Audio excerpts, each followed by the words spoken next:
Hey, everybody, and welcome to The Vulnerable Entrepreneurs, coming at you from the great city of Worcester, Massachusetts. I'm Sean Reilly.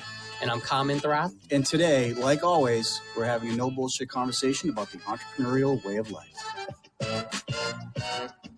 Welcome back, everyone. Today on the show, we're excited to welcome Dave Seymour. Dave Seymour has become one of the most recognizable experts in his field as both a residential and commercial real estate investor and is the proud CEO of Freedom Venture Investments. His unabridged passion for business and real estate put him on the radar of the A&E television network, as well as multiple news organizations, including CBS, ABC, CNBC, Fox News, and CNN. New York Times reported that Dave's series Flipping Boston posted the highest ratings ever for the A&E network at the time of airing. Since the show, Dave has been sought after as a tell it like it is mentor and motivator in the real estate world with a track record of unmatched success everywhere he reaches. We're excited to hear all of his vulnerabilities. Welcome to the show. Hey, man. Well, I got to change that intro. It's like every time I hear that, I think to myself, who's that guy? He sounds awesome. I got to listen to him. So there's your first vulnerability right there. Leave your ego at the door. Okay. Ego stands for ease God out, EGO. Just living this planet. Anyway, fellas, thank you for having me. I'm stoked to have this conversation with you two for sure. I was going to say, Dave, I don't think you left out a network. My God, man, that list reads like Tiger Woods' championship wins, for crying out loud. Listen, you know what's funny? And I'm sure we'll get into it a little bit. One day I was a firefighter, as you know, for 16 years, just north of Boston in Lynn, Mass.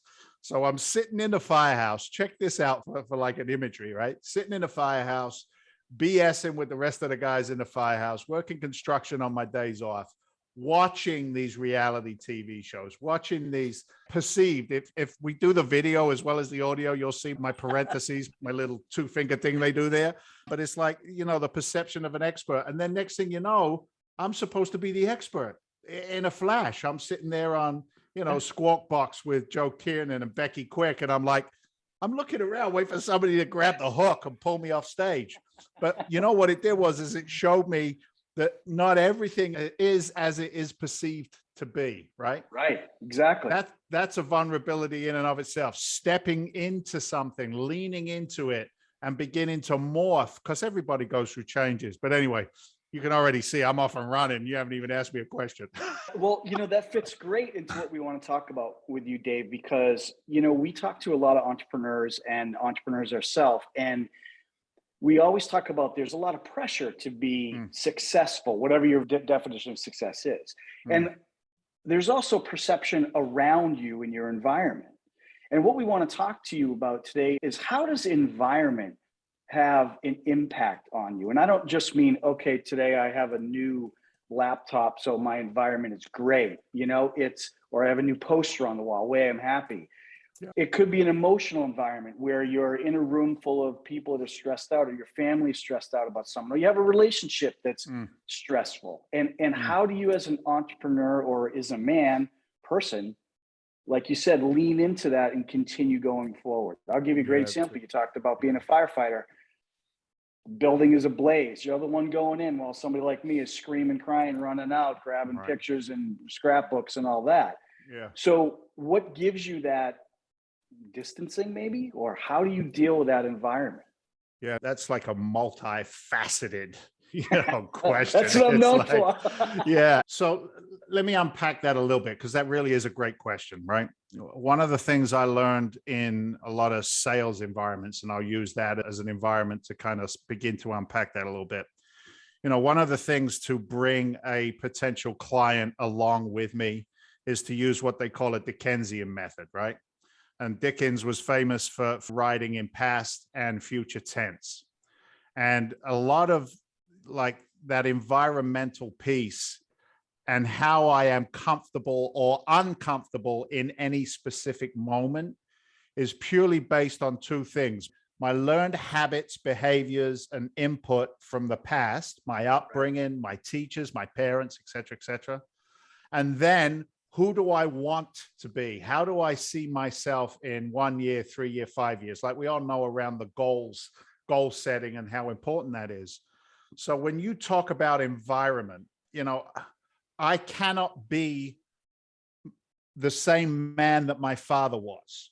And this is not a diss to my dad. I love my father, but my father was a blue collar, working class tiler from the East End of London, mate. You know what I mean? And on Sunday, you go down a rub-a-dub-dub, you get as many beers down here as you can, you go home, you eat your roast beef dinner, you take a little rockabye and a little nap in the afternoon, you get up, you go to work again Monday morning, and you do the best you can with what God gave you, right? That was my London cultural upbringing. That was an environment. But then I come to America, and America is a different environment. It's a different way of thinking. It's a different way of implementing. And to be very honest with you, incredibly uncomfortable to go from one country to another and to learn. Here's the word, right? It's assimilation. How do I assimilate and relate right size to the people around me in business, in personal relationships, as a father, as a son, as an entrepreneur, as a business owner? So, I'm going to be really honest with you guys. It's not easy. If anybody tells you it's easy, run away from them. Run, Forrest, run. Pull a Forrest Gump on them and get the hell out of there. Because I think I've taught a lot of people real estate. I've taught a lot around business development. And I always ask a question in a room and in any education environment. And that's kind of what our discussion is. It's education as well. I always say, would you agree that business development has an underlining theme or current, if you will, like an electric current of personal development? Can we all agree that if we can develop personally and really lean in and grow our own environments, that we can be better business people? And that always brings a resounding yes. So for me, Sean, I lean into it, brother, and I rely on other people's experiences and then do my due diligence and then assimilate and then act. And it's always the action piece, I think, is the hard part for a lot of people, including myself. Did that make any sense at all? I think so. Once I Google most of it, I should be able to figure that out. Yeah, I think so.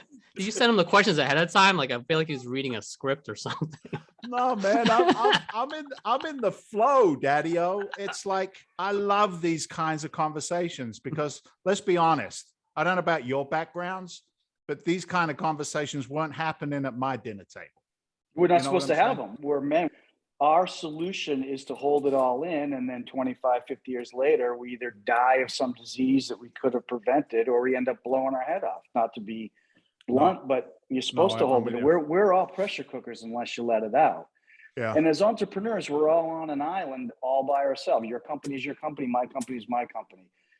The problem is our islands are so close together, we can actually show to each other and say, yeah, Dave, I went through that. Let me tell you how I did it. Oh, okay, I get it. Yeah. You know what I mean?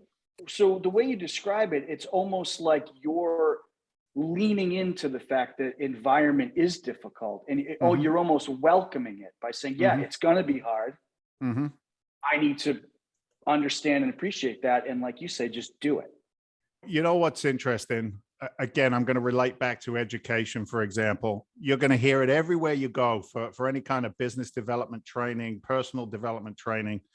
People always talk about, you got to get outside your comfort zone. I hate that. Yeah. Right? Yeah. Get outside your comfort zone. How about you kiss my ass? I'm comfortable in my little zone, right? Yeah. I think growth of any kind comes from dysfunction, dis-ease, discontent, right? My time as a firefighter, and I'll use this as an example, like we were talking about leaning into it. I realized after 16 years as a firefighter that I was in the wrong place. And what I mean by that is I wasn't a good employee. I was not good at taking orders. When a captain at a fire scene gave me an order, my instinct was to second guess it because I thought I had a better idea. And when I look, you know what I'm saying? When I look back at my track record, I mean, when I first came to this country, I didn't know what a W-2 was, right? And at the end of the first year, I'm just 20 years old. I'm living in Wheeling, by God, West Virginia. I was drinking back then. I'm sober now. I shared that with you guys earlier. But I was drinking back then. So, it was a little chaotic 34 years ago, whatever it was. But I get 10 W-2s in 1 year. And I remember my first wife looking at me and I'm like do we frame these? Are these like certificates of completion? I mean, what is this W-2 thing? You know what I mean? She's just freaking shaking her head. And I think to myself, every job I had, even though in my core I was an entrepreneur, had a purpose. It taught me discomfort. It taught me, like, I didn't realize it at the time, Sean, and maybe, Kham, you identify with this as well. I didn't realize at the time that I was looking at good and bad employers, right? Right. Like I identified and recognized the good traits of my teachers. Like it had it had an effect on me, whether it was a dopamine hit or whether it was, just a sense of security. But then I also recognized the bullies and the assholes. And I realized as I went into entrepreneurship, what that difference was, who I could trust, who I could not trust, having those moments of clarity with myself first and then with an employee. And I think every step I took was necessary to be in the blessed positions that we're in today. But again, dude, it ain't easy. It's not easy. Environment is a very, easy. very, environment, that's bullying. It's peer pressure. Being a TV personality, and I'll even say celebrity, what kind of pressure or environment? I can't imagine being an entrepreneur and looking out and seeing all these production people and PA and it's the network and you have the sponsors and whose drum are you even listening to, let alone marching to, right? That's a great question. Like how has you being the entrepreneur almost stayed true to yourself, not to sound corny, and still follow what your purpose and your mission is given that weighty environment? It's got to be tempting to be like, well, the network wants to do this, so we should probably. I got stories. I got stories. I have stories. I'll tell you briefly one quick one. The production company, the guy who ran the production company, he said to me one day, and this was when, they always played me as the construction type entrepreneur, right? It was Big Dave, the Englishman, don't get in his way, blah, blah, blah, blah, blah. And the guy who ran the production company said to me one day, he said, I need you to rip one of your contractors a new one. Just tear him up. I'm like, what? He's like, yeah, just tear him up. I'm like, why? He goes, what do you mean, why? I'll give you, $5,000 to give to him afterwards. So it was all ratings, right? Like you're talking about the pressures of the environment. It was all ratings. And I remember saying to the production guy, no. He's like, what do you mean, no? I said, it's a really short word. And I think its definition is pretty freaking clear. The answer is fucking no. I'm not going to rip the guy a new one. I said, because here's the deal. You'll be gone one day. The TV show won't be here. I won't be cool anymore. But I still have relationships that I have built with blood, sweat, and tears and alignment and decency that I'm not going to destroy a guy on camera just to get a couple more ratings. Yes. So, the persona or the perception, and it amazes me how people will watch a reality TV show and believe that it's real. It just amazes me. Exactly. They forget that the last word is show. Right. Even the Trumpster, right? The Trumpster had a reality TV show. He did. Yes, he did. Yeah. It's a show, people. We're supposed to sit there and go, oh, we hate Donald Trump. Oh, we love Donald Trump, right? Oh, we hate Dave. He's mean to the contractors. Oh, we love that guy. He's a great designer. It's all bullshit. It's all garbage, right? Yeah. Yeah. So look, I valued I want to say attention, but that's not really the word. When somebody values attention, it's like, oh, look at me. That's not what I'm saying. But there was value in the exposure. Let's use that word instead. And that's what was the only upside really in doing that TV show was, if you think about it, if your goal, Sean, was to be interviewed on CNN or CNBC with all the love in the world, let's say you're 100 times smarter than I am, better in your business than I am. I'm the donkey who got a TV show, so they're going to put me on there over you, right? That's right. Think about it.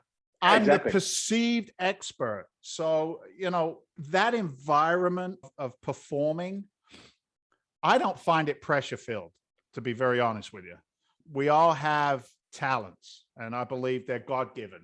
Whatever your version of God is, something bigger and better than you. and I believe that they're God-given. And I was blessed to be able to get on a microphone, to get in front of a room of 10,000 people, to be in a room with 5 people, and to be able to relay continuity, to relay connection, to be able to interact, and at the same time, hopefully entertain a little bit, right? Yeah, And exactly. those skills are valuable to the entrepreneur. But again, to be very careful of the imagery of, I wasn't waving, I was drowning, right? Yeah. Robin Williams, in my opinion, was one of the funniest human beings to ever walk the face of the earth. Yep. Like and most generous. Speed, the generosity, the wit, the insight. And yet for some reason he was drowning, not waving. And it was okay for that neck, tie around the neck and hang on a door. Like, I understand that sometimes, like the deeper side and the depressive side of the entrepreneur. And here's the thing. I want to hear your thoughts on this, because this is one of the most powerful things I learned in sobriety. That's where I learned it. Was I am doomed for failure if I continue to compare my insides with somebody else's outsides. That's right. Oh, absolutely. Think about that for a second. Like, I'm going to interview you. What does that mean to a guy like you? Because I know we all do it, right? Comparing my inside to somebody else's outsides. Yep. For me, one of the nicest compliments I've ever been given in my entire life was from my 13-year-old son. And he told my ex-wife, he said, you know what I really like the best about Dad? He swore, which is that's for another day. He said, Dad doesn't give a shit what anybody thinks. He literally does what he wants to do. Yeah. And he doesn't care what people think. Yeah. And I don't know where I got that from. God must have been running out of parts that day and gave me a little extra or something. I have no idea. But from as long as I can remember, I just, and people get fancy and say, well, you're full of integrity, you have purpose. Yeah, maybe. But I just don't care what people think. I want to do what I do, and I see what I want to do, and I go do it. And you're going to run into nasty, mean people or overly excited people that are going to try and steer you in a certain way. And for me, it just rubs off. It's nice when it's complimentary, but if it's me, I was just talking to somebody yesterday and they're like, you don't care if so-and-so says something nasty about you? Whether it comes out of their mouth or they think about it, there's nothing I can do about it. So why worry about it? Right? Sure. So that's kind of where I come from, is you got to kind of stay your course and focus. This is both personally and professionally. And Kham and I will tell you, Dave, we don't acknowledge work-life balance. There's no such thing. It's life. There's no such thing as we got to make time. It's you make priority. You're going to go to your son's soccer game or you're going to work. Don't blame anybody else for you making that decision. And that decision is up to you. And that's what you should do, is follow yourself. Don't go to your son's soccer game because every other parent is going. You might have something to do. And it might be okay to say, you know what, son, this had to be done. It was more important in this particular instance. You got to be real, right? You got to be real with yourself. One of the things it's so good. Like I call them God bumps when they pop up. You know what I mean? Like those moments, they're not goosebumps, they're God bumps. They're moments of connection and clarity, right? And, I'm thinking about that work-life balance. Let's go back to when our boys, like we've all got boys, so we can relate to this. Let's go back to when our boys were, that 3-4-year-old. I'm going to start crying on this freaking podcast. Son of a bitch. I'll write it down, Kham. That could be a first. Think about our 3- and 4-year-old boys and whatever their obsession was in that moment in time. Maybe it was, robots or dinosaurs or whatever it was. And I remember one of my boys, and he's like, so Dad, so this robot comes in, right? And he's got these really super guns on the bottom of his arm, and they fire out these kind of bullets, and they're blue and green and yellow. But if the blue, green, yellow ones hit you, you don't have to worry about the blue, green, yellow ones because they don't do anything bad, because he's got this extra super long shield, and that's just shield, and they'll go, right? And I remember I got one of those verbal diarrhea tirades from one of my boys who just wanted to have a connection with his father for that moment in time, right? And I didn't hear any of it because I was in my own head in a business challenge, whatever it was. It's not important today. I can't remember what it was. But here's the rub-a-dub-dub. Here's the secret. And this is vulnerability at its very best. I stopped that 4-year-old little boy, and I pulled him in, just like Tiger Woods' father did to Tiger Woods when he talked to him. I pulled him in face to face. And I think it was Jefferson, my 12-year-old. And I said to him, Jeff, I owe you an apology. And he's like, why, Daddy? I said, I was thinking about business. I didn't hear one word you just said about the robots. I'm very sorry. Okay. You know what he did? He looked at me and he said, that's okay, Daddy. I still love you. And it was like, for me, right? For me, I'm the worst thing ever. I didn't listen to my son. Just the moment, because my dad, I don't know about your parents, my old man never apologized to me until I was a man, and then he apologized to me. That's right. Yeah. So, that ability, here's where it is, man. Other people's opinions of me are none of my business. That gives us freedom, right? That gives me the freedom to be vulnerable with my own kids. My boys have seen me cry. I don't do it all the time, but they've seen me cry. They understand, right? They understand when dad's not doing great. They understand when dad's on a high. They can, my environment at home, I always say, I know I'm doing good if my kids don't run away from me and my wife still runs towards me, right? I know, you know what I mean? I know I'm still doing good. So, my moods, my environmental, sounding boards they'll tell me how I'm doing, they'll tell me how I'm doing. And today it's okay to say, I don't know. It's okay to develop answers. I mean, whether it's in business with our investors or whether it's with my kids, I don't always have the answer, but that was a great question. Let me go get it. You know what I mean? That shows commitment. So good stuff, man. How we end up here? This is one of those emotional podcasts. You almost are. I saw the redness in your eyes. He's gonna start tear. But almost there. I can see it. It's good though. There. But that's the tough part, and we really appreciate the fact that you're being honest and invulnerable, because I think that people don't get to see the side of it. Like, we're all family men here, and there's a lot of entrepreneurs, women and men, who are family members. Yeah. And you hear stories like, oh my God, I'm going to be late for a meeting, but your family is your priority. And like, they got it all wrong. And it goes back to like work-life balance. It's not work-life balance. This is life. And your identity, going back to inner versus external, it took me a while to kind of like realize what that was. And, just talking to Sean a lot, we were having these side conversations all the time, and I'm growing, surrounding myself with mentors and, other folks like you guys, right? We're in these islands. And it was really having clarity of like, you know what? Yeah, I'm going to be present here with I have 4 kids. I have 3 daughters and a son. And with that many kids, everyone wants your attention. It's hard enough even with one kid, plus run a business, be a husband, find time for yourself, find times for your friends or your passions and all that stuff. But I remember the day that my daughter was like, oh, no, I'm not going to bother daddy. He's on his phone. And I was like, no. I was like, hey, honey, what's up? What's your question? And oh yeah, we got another one, Dave. See, that's all right. It's that kids, man. They do it every time. They do it every time. I never shared this with you, Sean. Oh yeah. You got it, man. Just like Dave said, lean into it. That's all. Just lean into it. The magic of this moment, Kham, you're not alone, brother. That's right. That's what I'm saying, Dave. We all go through it. It's not unique, dude. We have Zoom is school during the pandemic. Yeah. We're all trying to do our meetings. My kids are in front of me upstairs. My wife and I are all trying to do it. And she wrote me this letter. And I saw the other day, actually, she put it in the drawer. She wrote me this letter. She goes, Daddy, do you have time to help me with my math? I know you're in a meeting. And I didn't see it right away. And I felt horrible that I couldn't be there for her.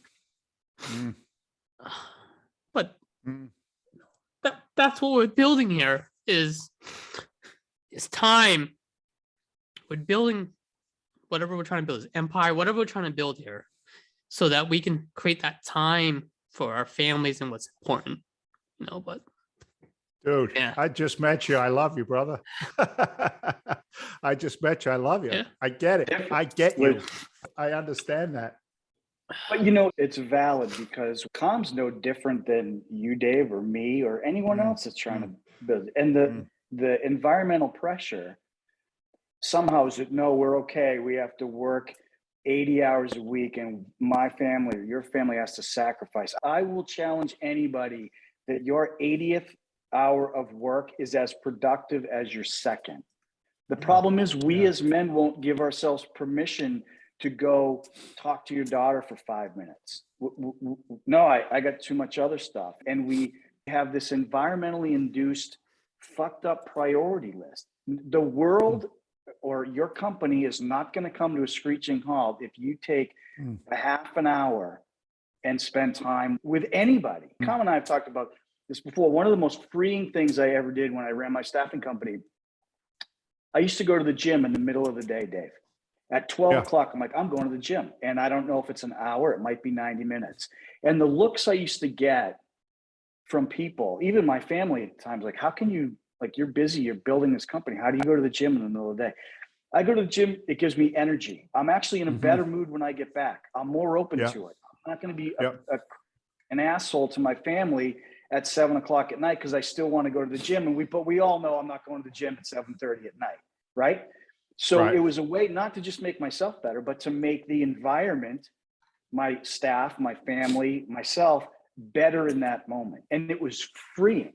And to Kham's experience, that's what you have to, we don't make time. We all have the same amount of time. So we can't make time. We make priority. And the environment, and this is why we're talking about this today, does a hell of a job on men and women and entrepreneurs to force us to think a way that we might not think, but that's what the environmental pressure is. And it sucks. You know what's interesting? Maybe this will help. I think it will, because it worked for me, and we're the same. Guy said to me one time, he said, why don't you put down that 2x4? I said, what? He said, the 2x4. I said, what 2x4? He said, the one you keep on picking up and smashing yourself over the head with. Because here's the reality, and you got me, right? Because, and look, I pick it up, I put it down, I pick it up, I put it down. Like, some days are better than others, right? But that pain that you shared, I identify with that pain. But I'll just tell you this. I came on one day, I go straight into my home office, and I've got French doors going into my office. And when I'm in there, when the kids were smaller, it was just spit and snot on the windows of the French doors, just like, what's daddy doing? Always leaning on the door trying to get in. But I came home from work, I go in there, and Bennett, my little guy, who's a small version of me, he grabs my heart and just twists it. He knocked on the door and he looked through the window, and you'll get this. He said, it's sad, huh, Dad? That was the opening line. It's sad, huh, Dad? I go, what, Bennett? What's sad, buddy? He said, you got to go work all day, and then you come home and you got to work some more. He goes, if that was school would suck. That's what he said to me, right? Yeah. Like, that's the identification. But watch, it's so easy for them to turn, because we then go, hey, I'm sorry, I wasn't present. I love you. I'm just busy. I'm involved, blah, blah, blah, blah, blah. And I think a huge part of the success today, I'd love your feedback on this, is my wife. I always say she's the rock that I get to stand on so I can look cool, right? Yeah. And my wife, I met her in a labor and delivery room. I was a firefighter paramedic, and she was a labor and delivery nurse. And that's where we met, in an L&D, right? Delivering some other woman's baby. But my wife, real estate has blessed us to the point where she's been able to raise our kids and not have to leave the house to go to work. But she knows me. And something as simple as her being able to, and this is environmental again, it's my home environment, like the cues that are read inside my home. Like, I'll be working in my office at home or whatever, and she'll just come in. She might drop an iced coffee down for me. I haven't asked for it. She put her arms around my neck and she'll say, I know that it's hard sometimes. She said, I just want you to know that we appreciate what you do for us. Yeah. Those simple few words, I'm energized. I'm back, baby. I was going it changes down. your whole perspective. Yeah. It changes everything. Like, Everything. I take the family out to dinner. It doesn't matter whether it's McDonald's or something nicer. When we get in the car, my wife has conditioned the kids to say, "Hey, Dad, thanks for dinner." Like, just a thank you. And then reciprocity, environmental, thank you back. With my employees, with my investors, with my business partners, with Sean, we can't thank you, man. I really appreciate an opportunity to be with you guys today, right? That kind of environmental influences create massive, massive lifelong relationships that are productive. And I'm not even talking money. They can be productive from just this podcast. I'm better already. Just in case you guys were wondering, thank you. I'm better already. We can end right now. I can go cry in the corner, get a tissue. I'm good to go. Like, for real. I've spent thousands of dollars on therapists' couches and hours and hours and hours in sobriety meetings. We'll just leave it at that, right? So this is just an extension of that. And I have an attitude of gratitude today that, I'm going to say a couple of prayers tonight for the moment that you shared. Kham, I'm telling you, bro. Oh, thank you. I'm not alone, dude. We're not No, we're alone. That's never happened on the show before. It just never happened. And Sean's never seen me cry. I don't cry often. My background, being Asian, my culture, never seen my parents cry. They never said, "I love you." Like, that's what I grew up with. Yeah. So it's really hard for me to kind of share that emotions. But I think being in this community with, other fellow entrepreneurs and stuff, I think it brings a different vulnerability that we all need. It's connection. See, human beings, right? Homo sapien. I don't care whether you're Asian, African American, whether you've been cursed to be Irish, or whether you're make sure you're paying attention. Now Or whether you the Irish don't cry, they just drink. But at the end of the day, we crave and need connectivity. My tribe, as soon as we were able to cross the tundra and then get in cars and then get in airplanes, the tribe has changed. Our tribe used to be our ethnic tribes, but today our tribe is seeking like-minded people. This conversation we've had did not and would not happen in the firehouse. Okay. Right. Just didn't happen. Right. It was a different quality of conversation. Quality, not right or wrong, not better or worse. It's not a moral dialogue. It's a connective dialogue. It's that commonality. The 5 people we hang around with the most, we become a common denominator of that environment and those influences. Yeah. So when I receive vulnerability, and this sounds so bizarre, but receive vulnerability from another man, I'm like, I'm okay. Because here's something I learned, and I'd like if you got input on it, great. I had a guy say to me one time, it's 3 o'clock in the morning in the heart of an alcoholic, is what he said to me. And what he meant by that is that it's usually 3 o'clock in the morning, whatever wakes us up, right? Whether it's fear, doubt, insecurity, the unknown, did I do the right thing, past and future, never present. He said, set an alarm clock for 3 o'clock in the morning, get up and spend 10 or 15 minutes looking in the mirror. You don't have to turn all the lights on, just a low light, just look in the mirror and listen to the dialogue. He said, because that's when truth comes out, when there's no other influences, there's no other environmental changes. It's just you with you. And he said to me, David, he said, to thine own self be true, right? Just be true to yourself. But keeping up with the Joneses, other people's opinions, all of those topics we've covered. Even my kids can, right? I cannot be a good father to my kids if I'm not taking care of me first, right? I used to say to my wife, you take care of you, that takes care of me. Now I can take care of us. Yeah.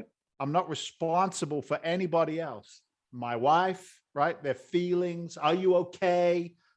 I don't give a shit. Tell me if you're not okay. I'm not responsible for you. That's right. And when I took responsibility for myself, all of it, the good, the bad, and the ugly, the successes and the failures, right? Then I could bring something of authenticity into the marketplace and into my relationships. And it's not every minute of every day. I fail consistently, as I know you guys do, right? Human beings once again. So Absolutely. I just love the conversation, brother. I do. Well, it's interesting because Kham and I have talked about this before. We grow up. I mean, Dave, you and I are about the same age. I'm 53. Yeah. Grow up. Yeah. Every other word out of my parents' mouth was, don't be selfish. Like, you can't be selfish. Then you get to a point in your life where, like, you know what? If I'm not being selfish and I'm not taking care of me, who the hell's going to? If I'm not okay, my business isn't okay. My team isn't okay. My family isn't. My kids aren't. So you have to be selfish. As long as you're not hurting somebody, you have to put your mask on first. Yeah. Otherwise, you're going to drown trying to get it on your kids. You have to be selfish. Go to the gym in the middle of the day, or get up at 3 o'clock in the morning and reflect on yourself a little bit. Take that time, because nobody's going to do it for you. Yeah. You have to do it for yourself. Did you hear this one? Stop blowing your own trumpet. Stop bragging. Stop showing off. Right. And I got to a point, I have entertainment background and all kinds of craziness for another day, but it was like I got to a point where I thought to myself one day, well, if I don't talk about the good things I've done, who will? If I don't have any self-pride, right? If I don't have any, because if I don't talk about my achievements, then I got nothing to share with my fellow man, right? Because this is good. Tell me what you think of this. I just had an epiphany, a little moment. My brain just went. It's almost like the entrepreneur gets the dopamine hit and the excitement over sharing achievements, whereas the wantrepreneur, right, the wannabe entrepreneur, they'll always go to the dark side, right? It's easier to talk shit than it is to talk growth. Absolutely. It's easier to go. Does that make sense? It's Absolutely. Like, I think that's one of the differences right there, is like we celebrate each other's successes. Yeah, we've got the competitive edge. I want to do what they're doing. If it's bigger and better than what I'm doing, I think that's part of our DNA and makeup. Yeah. But being able to verbalize that, and then it's attraction almost rather than promotion, right? This phone call has been based on attraction because of that one phone call we did after talking on LinkedIn. Like, it was over. I know that you and I are going to be friends for a long time. And now you bring this guy in, right? We got the crazy Asian guy. It's over. It's over, baby. Right. That's why they always throw like the crazy Asian, like, Hangover. They throw him in the trunk. He's in like we're in all these random movies where the key piece to everything. You know what's funny? You know what's really funny? You got to send me this recording ASAP, because I think it's 3:30 today. I have a phone call with a very high up lady in a production company who wants to bring a new show out, reality TV. I don't know what it is. I don't know what her goals are. It's kind of interesting how the stars align, because this phone call, this Zoom call, this podcast we've done, I don't know if you cats realize it. I think you do. You're smart enough. It's a freaking reality TV show right here, right? Oh, it starts absolutely. here, and then it goes, and then I don't know where it goes from there. But it's like, I know that this is entertaining. It's real. It's raw. It's entertaining. Whatever it could be or should be, I don't know. But it's kind of, I just get a kick out of how things align. Crazy Asian in the trunk, an Irishman, and a big Englishman. It's the opening line. Did you hear the one about the Asian, the Irishman, and the Englishman walk into a reality TV show? Did you hear? You know what I mean? Yeah. So I'm with you. Yeah. I'm with you. Backing up a little bit, not much, but like about that self-promotion. And I say this to my wife all the time. She doesn't even like being on camera. When I take pictures, family photos and videos, she doesn't want to be in it. She just likes, she's very, likes to be, she's an introvert, right? And it finally clicks for her professionally. And I think it's just people too in general, is like, it's okay to promote and talk about, because if you don't, who's going to do it for you? And you said that already earlier. And it's so important as entrepreneurs starting out or just constantly growing. Like, you have to do it the right way. You do it authentically, right? And you're providing value when you're doing it. You're not like being obnoxious about it. But it's so true. Like, if you don't do the action and activity, like right now, social media is the biggest platform as an entrepreneur, and you're connecting with people. That's how you met Sean, on LinkedIn. As a professional, like, LinkedIn is the number one, I'd say, to go to. Then you have other ones, but you got to put yourself out there. And if you don't, no one's going to know who you are. And then we would never had a chance to meet you. Yeah, for sure. What's interesting was I posted. I've done a lot of posting, But I did a podcast. It was more driven around, the TV show. How did you get the show? Blah, blah, blah. Like that common story that a lot of people will ask on podcasts.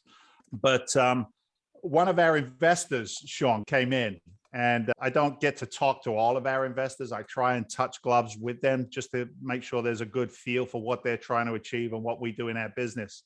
Yeah. But it was so cool. The guy said to me, you know why I'm giving you 200 grand or whatever it was? I said, no, Tom, hopefully you like our offering, our pro formas. You know what I mean? Like I'm going down the business route. He goes, no, he said, fuck all that is basically what he said. He said, forget all of that. He said, you know why I'm giving you money? He said, because you told the truth. You weren't salesy. He said, I identify with your construction background. He said, I loved it when you said you're a blue collar guy in a white collar world. Yeah. He said, I'm in your corner. He said, go get all those. We talked about this, right? The financial world, right? The ego and the swinging, what? In absolutely. Yeah. And it's like vulnerability is a powerful tool. It's not a negativity anymore, right? It's a positive trait. We don't go too far with it, right? We don't like, oh, I feel vulnerable today, I'm going to stay in bed. We're not talking about that, but we're talking about, to your point, Kham, it's authenticity, right? It's being authentic. It's not knowing the answers to everything. And, this guy just said to me, he goes, dude, I identified with you. I'm excited to put some money with you. I get the same thing. I sat at Legal Seafoods here in Burlington, I think we were, and I met with a local business owner out of Medford or somewhere around there. He strokes a check for 300 grand after a half-hour meeting at the dinner table. And I'm like, whoa, slow down. He goes, no, I listened to you on your radio show. I heard you on a couple of podcasts. He said, I'm like you. Yep. And I think what it is there's it's not generation, but there's a new flavor, if you will, in the marketplace where it's okay to not, always have the tie all the way up, choking you out and everything that represents. You know what I mean? Like the three-piece suit and that business mantra. It's like we're all human beings behind it, and people identify that. Look, man, it's old school, but people want to do business with people they like. I don't like a lot of people. I'm going to be honest with you. My wife says to me all the time, you don't like people. She said, you're out there in the people world all day long. I said, no, I don't generally love everybody. I said, but when I do find people that I align with, like this call, it's on like Donkey Kong. What do you need? I got it. You can have it. It's all about connections and energy. And, that's how I do business. You can give me the best pitch deck in the world and the strongest financials. But if you and I aren't vibing on a somewhat personal, I mean, you and I just connected on LinkedIn. You're like, hey, brother, good to see somebody local. I'm like, hey, what's going on? And, now we're here. And that was 2 weeks ago. You know what I mean? So it's like, and you know what was funny? You started talking, right? And I said, well, tell me a little bit about, your business structure, how you like to do stuff, blah, blah, blah, blah, blah. And I think there were 3 or 4, they were just key words for me, right? Yeah. And it was like, I think I turned around, I said, hey, Sean, you have me at hello. I'm buying dinner. Let's go, baby, go. You know what I mean? And it was like being able to receive that kind of humor, give that kind of humor back, right, is a critical piece. Listen, here's how I look at it. And I mean this with all the honesty that I can bring to this conversation. In true frankness, if we never do 1 ounce of business together, it's all good. I've found my guys, right? Yeah, exactly. That's so hard. It's so hard to find my guys. Yeah. And when you find them, you love on it, right? You bring it value, whatever that may be. If it's $1, great. If it's not $1, that's okay too. Right, exactly. It's hanging with the kids or a cookout on a weekend, whatever you know what I mean? So I'm with you, brother. I'm with you. They come too few and far between. And when you get a connection, we're almost wired to ignore it. We're almost pre-wired to, I'm being sold to, this isn't genuine, I don't but if you allow yourself to receive energy or vibration, don't even get me going on that stuff, but then you're open to having a conversation like you and I had a couple of weeks ago. And that was, it was just you and I being you and I. I mean, I've never met you before, and I've seen the show a couple of times, but as you point out, that's not you. And you just connect, and you never know. No expectation means great results. That's the way I look at it, and you just opened a little door and you think you're going to close it. It ain't going to happen. Vibrational. Nice try, brother. Well played. No. So come on. I want your take on your vibrational concepts. Share. Well, we've said the phrase since, at least for me, since I was a kid. You always say, "I didn't get a good vibe."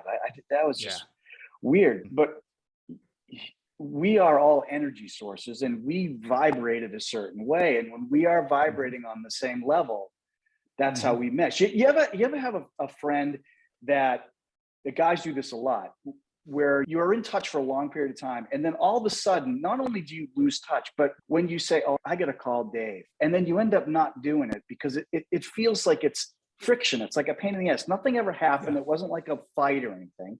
It's just not there anymore. That's it.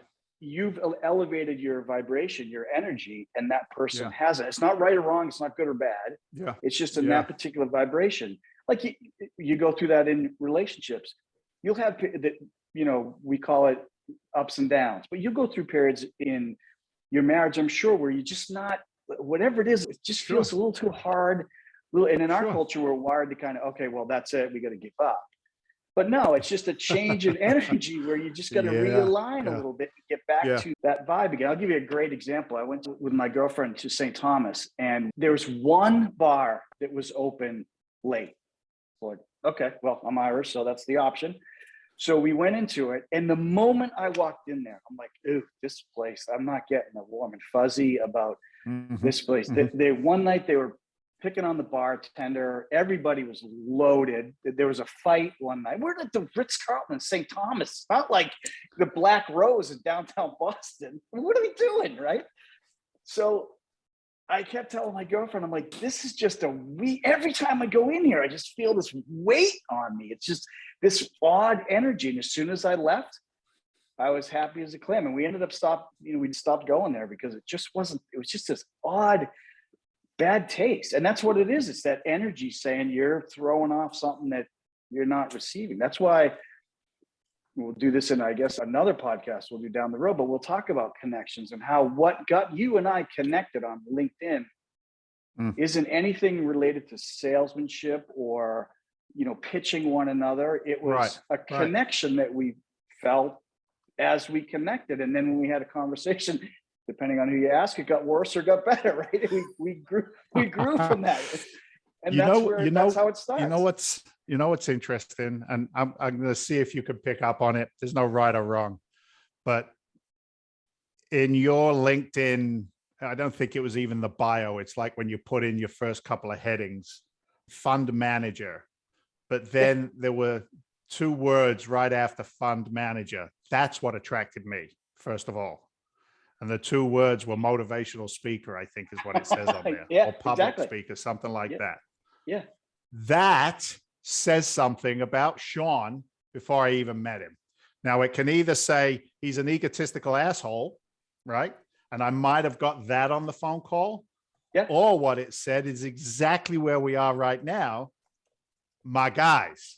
That's what it was, right? That's what it was. Because people will say to me, Dave, you're a great motivational speaker. Well, motivation is nothing if it's not implementation, right? So don't ever, if the people who listen to us, like actionables, it's the old story of don't judge books by covers. Read the heading on the book and then do a little research, right? Engage if it's right to do so. I'm going to share a little something with you. I got married in St. Thomas.